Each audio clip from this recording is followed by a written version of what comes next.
لا لا لا، اصل الخلق هذه ما روايه تقول الخلق، هاي طيب. كم قسم؟ اي كم قسم؟ انت قول لي تفضل. وانا جاي اسالك. فمنه خلق الاختراع كقوله سبحانه خلق السماوات والارض في 6 ايام، هذا خلق الاختراع. طيب. تعرف شنو خلق الاختراع؟ طيب. لا. طيب. اي نعم. شنو خلق الاختراع؟ شنو خلق الاختراع؟ تفضل. وانا جاي اسالك. غير انت مستجد بالروايه. اعرف، مو انا اريد اسالك. لا لا، انت اللي تشرحها، انت اشرحها بعدين انا راح اعلق. يعني ما تجاوب؟ لا ما جاوب. انا اشرح لك، ابين. لا بين. اي تفضل بين، يلا بين. يعني الان انت ما عندك مثلا تقسيمات الحديث، تقسيمات الخلق ما موجوده عندك الان. اذكر تقسيمات الارواح الان، تقسيمات الخلق. لا لا، اللي هي خلق. لا تفضل خليني اسمع منك. طيب. ثم قلت يبعث الله ملكين خلاقين. نعم. قلت هذا الشيء. اي نعم روايه. طيب كيف تستدل بهذا والحال ان الحديث اصلا النطفه مخلوقه وصارت علق وصارت مضغه، بعد هذا كله بعث الله الملكين الخلاقين؟ سؤالي لك، ما معنى الخلاقين هنا؟ انا سويت سؤال لك بالعكس، اذا المضغه موجوده والنطفه موجوده، لا ما معنى الخلاقين؟ انت ماذا تريد؟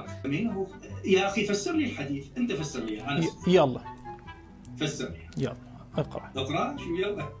لا اقرا وانا افسر. اقرا. يا انا زين فقط قل لي خلق السامري شو تسميه؟ انت شنو تريد تسميه؟ انا جيد، انا مو مشكله، انا اسميه جيد خلق اعجازي. يلا مو مشكله. وينك خلق؟ ماكو شيء، هذا اجتهاد.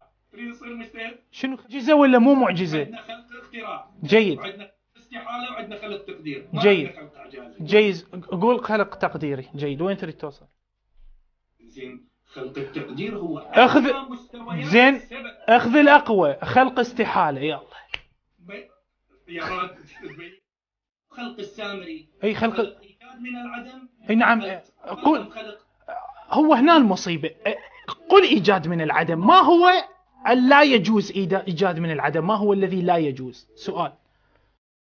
واحد عالم بالرياضيات، يابا أنا أعرف بالرياضيات وأعرف بالرياضيات وأعرف بالرياضيات، يابا 6 في 6 أنت جاوب، 5 في 4 أنت جاوب، 7 في 2 أنت جاوب، لك مطيء أنت ماليش عالم بالرياضيات، شكو قاعد قبالي؟ تشوف هذه خربت معنوياتي. قلت أنا وين رايح؟ أنا شو مسوي بروحي؟